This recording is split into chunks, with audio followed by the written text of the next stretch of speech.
성경을 읽어보면 예수님은 천국과 지옥이 분명히 있다고 그렇게 말씀을 하고 계십니다. 세례 요한은 예수님보다 6개월 먼저 태어났습니다. 세례 요한은 유대 광야에서 하나님의 사역을 처음 시작을 했는데요. 그때 처음으로 외친 말씀이 회개하라, 천국이 가까이 왔느니라. 그러니까 세례 요한도 천국이 있다, 천국이 가까이 왔다, 그렇게 말합니다. 예수님은 갈릴리 지역에서 첫 사역을 시작을 하셨는데 마태복음 4장 17절 보면 예수님이 처음으로 전한 복음도 역시 세례 요한과 같습니다. 회개하라, 천국이 가까이 왔느니라. 세례 요한도 예수님도 천국이 분명히 있고 그 천국이 지금 우리 앞에 가까이 와 있다고 말씀하십니다. 그렇게 말씀한 지 벌써 2000년이라는 세월이 흘렀습니다. 그러니 얼마나 천국이 가까이 와 있겠어요? 코앞에 있는 겁니다. 천국이 있으면 반대로 지옥도 분명하게 있다라는 얘기죠.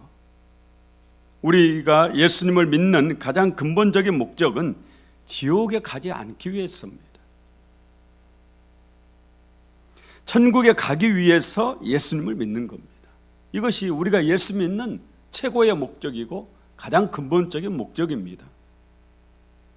저는 지옥을 생각할 때마다 그냥 오금이 저린다고 그러나요? 지옥은 정말 두려운 것입니다. 오직 후회와 절망만이 있는 곳이 지옥이죠. 지옥의 형벌에 떨어진 사람들, 보통 우리가 지옥을 불지옥이라고 그러잖아요. 사람이 영원히 죽지 않고 불에 태워지는 곳, 살이 타고 뼈가 타고 그 고통이 쉬지 않는 곳, 이게 바로 지옥이거든. 그러니 한번 깊이 생각을 해보세요. 얼마나 두려운 곳입니까? 지옥에서 빠져나올 희망은 단 1%도 없죠. 한 번 들어가면 나오질 못합니다. 영원히 형벌이 그치지 않는 곳, 그곳에서 영원히 자신의 죗값을 치러야 됩니다. 예수님 요한복음 14장 6절에서 당신을 길이라고, 요한복음 14장 6절에 예수께서 가라사대 내가 곧 길이요 진리요 생명이니 나로 말미암지 않고는 아버지께로 올 자가 없느니라. 내가 곧 길이다. 헬라어로 호도스라고 그럽니다. 호라는 것은 영어의 정관사 더화가 돼서 유일하다, 오직 하나밖에 없다, 그런 뜻이에요. 예수님은 당신을 내가 유일한 길이다, 그렇게 말씀해요. 어디로 가는 길이에요? 그 뒤에 보면은 나로 말미암지 않고는 아버지께로 올 자가 없느니라. 하나님 아버지께로. 그러니까 예수님만이 하나님 아버지가 계신 천국에 가는 유일한 길이라고 주님이 그렇게 말씀하신 겁니다. 그러므로 우리가 오직 예수님을 믿어야만 천국에 갈 수 있는 거예요. 그 어떤 다른 방법, 다른 길이 없다라는 거예요. 예수님 말씀에 의하면요. 오늘 본문에 나오는 이 얘기를 여러 번 읽어보고, 정말 저는 100번이 아니라 수백 번 아마 읽었을 겁니다. 설교만 해도 여러 차례 했거든요. 이 본문을 가지고. 이 본문에 나오는 부자를 여러분들이 한번 생각을 해보시고 살펴보십시오. 부자는 지금 성경 말씀대로 하면 음부에 있습니다. 음부가 지옥이거든요. 부자는 불꽃 가운데서 자신이 괴로워한다. 그러니까 불지옥이라는 것을 알 수 있어요. 그러면 부자가 왜 지옥에 떨어졌을까요? 이 부자가 왜 지옥에 갔을까요? 저는 본문을 아무리 읽어봐도 이 부자가 지옥에 갈 만한 그런 일을 왜 갔을까, 이걸 알 수가 없어요. 알 수가. 19절에 보면 부자가 자색 옷과 고운 베옷을 입고 날마다 호화롭게 즐기더라. 자색 옷과 고운 베옷을 최고 의상을 말합니다. 가장 비싼 옷이에요. 그런데 비싼 옷을 입었다고 지옥에 간다라는 것은 이건 말이 안 되잖아요. 그러면 비싼 옷 절대 입으면 안 되는 거 아니에요? 비싼 옷 입었다고 해서 지옥에 갈 리는 없지 않습니까? 날마다 화롭게 즐기더라. 날마다 화롭게 즐기는 것이 썩 좋아 보이지는 않지만, 그러나 그런다고 해서 그게 지옥에 갈 이유가 되지는 않을 겁니다. 이 부자는 인색한 사람도 아닌 것 같아요. 우리 20절 21절 함께 읽어봅니다. 본문 20절. 그런데 나사로라 이름하는 한 거지가 험대투성이로 그의 대문 앞에 버려진 채 그 부자의 상에서 떨어지는 것으로 배불리려 하며 심지어 개들이 와서 그 헌대를 핥더라. 그러니까 부자는 거짓 나사로가 자신의 상에서 떨어지는 음식을 먹을 수 있도록 배려를 해줬어요. 이놈의 거지 새끼가 왜 나머지 대문간에 있냐 이렇게 말하지 않아요. 그냥 그걸 용인을 해준 거지를. 거짓 나사로가 자기 집 대문에서 얻어먹는 것을 허락을 해준 거예요. 그리고 오늘 본문을 정황상 읽어보면은 부자와 거짓 나사로의 관계가 그렇게 썩 나빠 보이지가 않아요. 그러잖아요. 부자가 아브라함이 그러잖아요. 아버지 아브라함이요, 나사로를 보냈어. 물 한 방울만 찍어서 내 혀를 좀 서늘하게 해주십시오. 내가 이 불꽃 가운데서 괴로워 죽을 것만 같습니다. 관계가 썩 나빠 보이지 않습니다. 그러면 이 사람이 무슨 종교적으로 문제가 있느냐? 이 부자는 아브라함을 어떻게 부릅니까? 아버지라고 그렇게 불러요. 아버지 아브라함이요. 유대인들은 아브라함을 뭐라고 불러요? 아버지라고. 자신들의 조상이니까요. 그런데 유대인만 아브라함을 아버지라 부르는 게 아니고 이슬람 사람들도 아브라함을 아버지라고 부릅니다. 아브라함은 아들이 둘 있죠. 하나는 이삭이고 하나는 이스마엘이에요.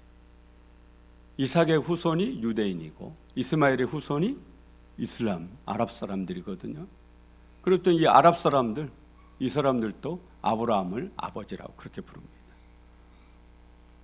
지금 이스라엘과 그림 띄워줘 보세요. 이슬람 무장단체 하마스가 전쟁 중에 있습니다. 아브라함의 아들 이삭의 후손들과 아브라함의 아들 이스마엘의 후손이 싸우고 있는 겁니다. 지난주 토요일 새벽에 하마스가 이스라엘을 침입을 해서 로켓포 2,500발을 쏘아대고 지상군을 투입을 해서 많은 사람을 죽이고 인질로 붙잡아갔습니다. 하마스는 이번 군사작전을 알-아크사 홍수작전이라고 그렇게 이름을 지었대요. 알-아크사, 최고의 그런 뜻이에요. 이 작전 이름에 이 전쟁의 원인, 왜 전쟁이 일어났는지, 왜 이 분쟁이 일어나고 있는지 이 원인이 들어있어요.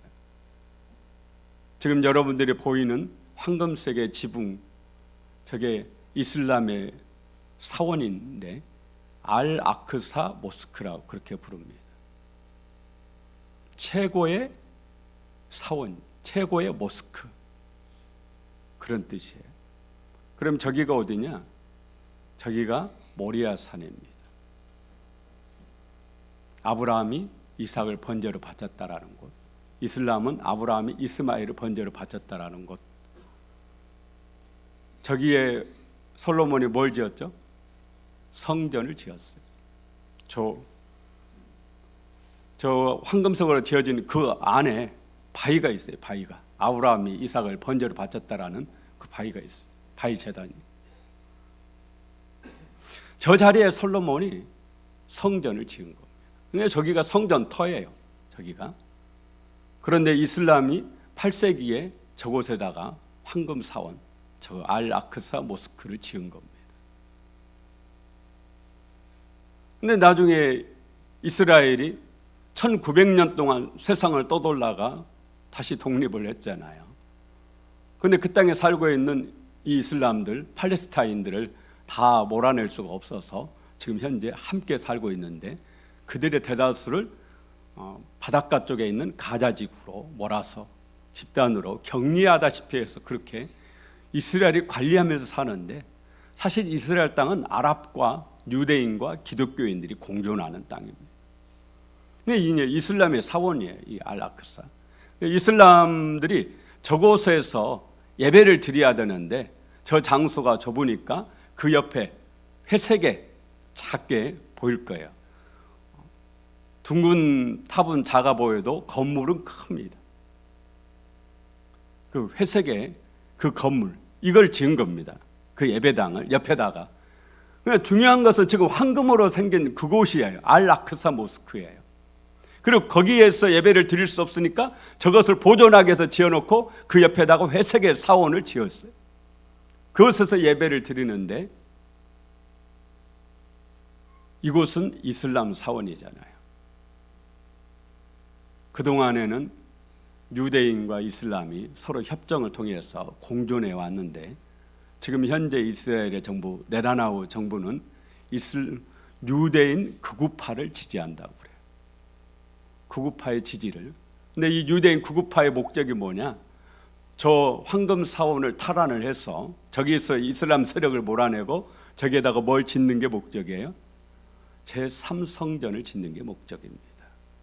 그러면은 그들이 원하는 메시아가 오고 메시아가 오면 세상이 끝난다.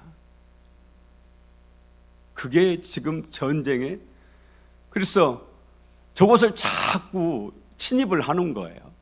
이 유대인 구구파들이. 그래서 이 하마스가 우리의 성전을 모독했다. 이걸 빌미로 명분으로 해가지고 이스라엘을 공격한 것이 이번에 분쟁의 주 원인입니다. 그래서 분쟁의 작전 명이 알-아크사 홍수작전, 홍수처럼 쓸어버리겠다, 이런 뜻을 가지고 있어요. 지금 황금 사원은 성전 자리이고 유대인들에게는, 이슬람에게는 저기에서 마호메트가 승천했다고 하는 마호메트 승천 장소로 이슬람의 성지입니다. 유대인들의 성지고 기독교인들의 성지고 이슬람의 성지죠. 그런데 저곳에 성전이 지어지고 유대인들이 믿는 메시아가 등장하면 우리는 그 메시아를 뭐라고 생각하죠? 적그리스도라고 생각하는 거죠. 그러면 종말이 오는 거죠. 그러니까 지금 중동 땅에서는 성경이 계속 진행되고 있는 겁니다. 지금 현재.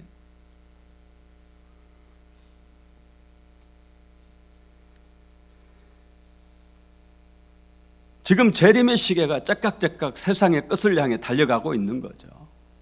이럴 때 우리가 정말 믿음에 더욱더 경각심을 가지고 깨어 있어야 될 줄로 믿습니다. 믿음에 굳게 서시길 바랍니다. 주님이 곧 오신다. 오늘 본문을 읽어보면 이 부자가 지옥에 떨어진 이유를 정말 발견할 수가 없어요. 이 부자는 교인입니다. 유대인이에요. 안 믿는 이방인이 아니에요. 교회 안에 있는 부자예요. 아브라함을 아버지라고 부르니까요. 그런데 조금 더 자세히 살펴보고 자세히 읽어보면 27, 28절에 부자가 지옥에 떨어진 이유를 찾아낼 수가 있습니다. 27절, 28절 함께 읽어봅니다. 이르되 그러면 아버지여 구하노니 나사로를 내 아버지 집에 보내소서. 내 형제 5이 있으니 그들에게 증언하게 하여 그들로 이 고통받는 곳에 오지 않게 하소서. 그러니까 부자는 살아있을 때 지옥이 있다라는 것을 믿었어요, 안 믿었어요? 안 믿었다라는 거예요. 지금 자기 형제들도 지옥이 있다라는 것을 믿어요, 안 믿어요? 안 믿어요. 그런데 이 부자가 지옥이 있다라는 얘기를 들었습니까, 안 들었습니까? 들었습니다. 누구에게요? 선지자들에게 들었어요. 그런데도 안 믿은 거예요. 동생들도 안 믿어요.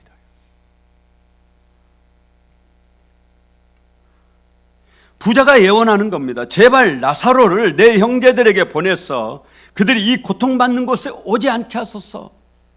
이 부자 정말 사람이 좋은 사람이에요. 형제간에 우애 있어요, 없어요? 있는 사람이에요. 내 형제 5이 있는데 그들이 이 지옥에 오지 않게, 그들만이라도 지옥에 오지 않도록 나사로를 좀 보내서 이 지옥이 있다는 걸 좀 알려달라고 그렇게 예언하고 있잖아요. 그러니까 이 부자가 정말, 여러분, 형제간에 우애하는 것도 쉽지 않습니다. 그렇잖아요. 특히 부자들이 형제간에 우애 잘 못하거든요. 근데 이 부자는 형제간에 우애. 그때 아브라함이 뭐라고 그러느냐? 그들에게 모세와 선지자들이 있으니 그들에게 들으면 된다. 아닙니다. 아버지 아브라함이여, 죽은 나사로가 살아나서 가서 전하면 내 형제들이 회개할 겁니다. 그러니까 아브라함이 뭐라고 그래요? 31절 함께 읽어봅니다. 이르되 모세와 선지자들에게 듣지 아니하면 비록 죽은 자 가운데서 살아나는 자가 있을지라도 고난을 받지 아니하리라 하였다 하시니라. 부자는 선지자들이 지옥이 있다고 아무리 말을 해도 믿지 않았어요. 말할 때마다 무시하고 말았어요. 당연히 천국도 안 믿었겠죠. 선지자들이 예수 믿고 천국 갑시다 그러면 콧방귀 뀌었어요. 안 믿어요. 뭐 그런 일이 있느냐고, 죽으면 끝이지 그랬던 거죠. 그 결과 지옥에 떨어진 겁니다. 여러분은 부자와 같은 실수를 범하지 않기를 바랍니다. 선지자들이 전하는 복음을 들어라. 그게 오늘 주님이 말씀하신 핵심입니다. 선지자가 어떤 사람이에요? 백성을 대표해서 하나님을 만나는 사람을 우리가 제사장이라고 그러고, 하나님이 보내서 백성에게 하나님의 말씀을 전하는 사람을 선지자라고 그렇게 말합니다. 칼바르트라는 신학자는요, 하나님의 말씀을 세 가지로 분류를 했습니다. 첫 번째는 말씀이 육신이 되어 우리 가운데 오신 예수 그리스도, 예수님이 하나님의 말씀입니다. 두 번째는 기록된 말씀인 성경, 세 번째 말씀은 선포된 말씀인 목사의 설교. 목사가 사석에서 밥 먹으면서 하는 얘기를 하나님의 말씀이라 하는 게 아니고요, 준비를 해가지고 선포하는 이런 설교를 칼바르트라는 신학자는 하나님 말씀이라 그렇게 얘기했어요. 이 칼바르트 주장에 하면 예수님은 선지자죠. 그리고 목사도 선지자입니다. 나아가서 예수 믿고 천국 갑시다 그렇게 복음을 전파하는 전도자도 역시 선지자입니다. 선지자의 말을 어떻게 해야 된다고 그래요? 들어야 된다. 선지자에게 들을지니라. 선지자에게. 마태복음 17장에 예수님과 베드로, 야고보와 요한이 높은 산 변화산에 올라갑니다. 거기서 이 세 제자들은 하늘의 음성을 들었어요. 마태복음 17장 5절에 호련히 빛난 구름이 그들을 덮으며 구름 속에서 소리가 나서 이르되 이는 내 사랑하는 아들이요 내 기뻐하는 자니 너희는 그의 말을 들으라. 너희는 예수의 말을 들으라. 그렇게 말합니다. 예수님의 말씀을 우리가 들어야 할 줄로 믿습니다. 그런데 지금 예수님은 하나님 보좌 우편에 계시기 때문에 여러분에게 직접 말씀을 안 하시죠. 하지만 강단에서 선포되는 이 하나님의 말씀을 여러분이 들을 수가 있습니다. 그러니 여러분은 목사의 설교를 잘 들어야 된다. 로마서 10장 17절에 그러므로 믿음은 들음에서 나며 들음은 그리스도의 말씀으로 말미암았느니라. 여기 어린아이를 둔 우리 부모님들 할 수만 있으면 예배당에 오셔서 예배를 드리며 설교를 들어야 돼요. 제가 목회를 해보면은 이 작년 예배에 안 오고 이 설교 안 듣고 그런 분들은 나중에 이상하게 믿음이 그냥 흐지부지 돼요. 흐지부지 이상해요. 우리 이지연 집사님 와서 앉아있는데 자세 훌륭해요. 아니 오늘뿐만이 아니고 어떻게든지 예배당에 와가지고 예배드리고 이 함께 말씀을 드리려고 노력하는 모습을 제가 여러 번 봤어요. 할 수만 있으면 아이를 데리고서라도 이 하나님 말씀 설교를 드려야 됩니다. 그래야 믿음이 자라요. 이상하게도 한 1년, 2년만 그냥 요아실에서 이렇게 막 그렇게